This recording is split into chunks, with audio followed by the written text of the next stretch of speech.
ছাত্রলীগ নিয়ে ফেসবুকে পোস্ট দেওয়ায় বিপদে পড়েছেন আওয়ামী লীগ নেতারই পুত্র, এমন একটা শিরোনামে বেশ কিছুদিন ধরে ঘুরে বেড়াচ্ছিল বেশ কিছু নিউজ। আওয়ামী লীগের প্রেসিডিয়াম সদস্য সাবেক কৃষিমন্ত্রী আব্দুর রাজ্জাকের ছেলে রেজওয়ান শাহরিয়ার সুমিত ছাত্রলীগকে নিয়ে পোস্ট দেওয়ায় বিপাকে পড়েছেন পিতা আব্দুর রাজ্জাক। পিতা বিপদে পড়লেও পুরো দেশের প্রশংসার জোরে ভাসছেন কিন্তু রেজওয়ান শাহরিয়ার সুমিত। নেটিজেনদের বেশ প্রশংসা কামাচ্ছেন এই তরুণ চলচ্চিত্র নির্মাতা। হ্যাঁ প্রিয় দর্শক, এই রেজওয়ান শাহরিয়ার সুমিত আওয়ামী লীগ পুত্রের পাশাপাশি তার আরেকটি পরিচয়, তিনি বাংলাদেশের একজন জনপ্রিয় তরুণ নির্মাতাদের মধ্যে একজন। আওয়ামী লীগ পুত্রের বাইরে তাকে অনেকেই চেনে বাংলাদেশের উদীয়মান তরুণ চলচ্চিত্র নির্মাতা হিসেবে। তার প্রথম ছবি নোনা জলের কাব্য রিলিজ হওয়ার পরপরই সেরা নির্মাতা সহ প্রথমবারই 7টি জাতীয় পুরস্কার জিতে নেয়। ছাত্রলীগকে নিয়ে তার ফেসবুক স্ট্যাটাসে তিনি বলেন, এরা বুক ফুলিয়ে যতই জয় বাংলা বলে চেঁচাক, 1971 মহান মুক্তিযুদ্ধের সাথে 2024 আজকের এই ছাত্রলীগের কোনো ধরনের সম্পর্ক আছে বলে আমি মনে করি না।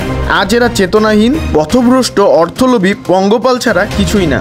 তিনি আরও যোগ করেন, আন্দোলনরত ছাত্রদের সঙ্গে আলোচনায় না গিয়ে এই পঙ্গপাল বাহিনী লেলিয়ে দেওয়া কোন আদর্শের রাজনীতি আমি জানি না, তবে তা বঙ্গবন্ধু রাজনীতির সাথে কোনো মিল নেই তার ঢের বলতে পারি। এই পঙ্গপাল পুষতে পুষতে কবে জানি গোটা জাতি চেতনাহীন, পথভ্রষ্ট এবং অর্থলোভী হয়ে যায়। এগুলো তার সামাজিক যোগাযোগ মাধ্যম ফেসবুকে প্রকাশ করলে সেটা মুহূর্তের মধ্যে ভাইরাল হয়ে যায়। পরবর্তীতে সেই পোস্টটি তার আইডি থেকে সরিয়ে নেওয়া হলেও বিভিন্ন আইডি থেকে তার সেই পোস্টের স্ক্রিনশট ভাইরাল হতে থাকে। এর ফলে তার পিতাকে বিভিন্ন স্থানে অপদস্থ হতে হলেও বাংলাদেশের সাধারণ মানুষজন তাকে সাদরে স্বাগত জানিয়েছে।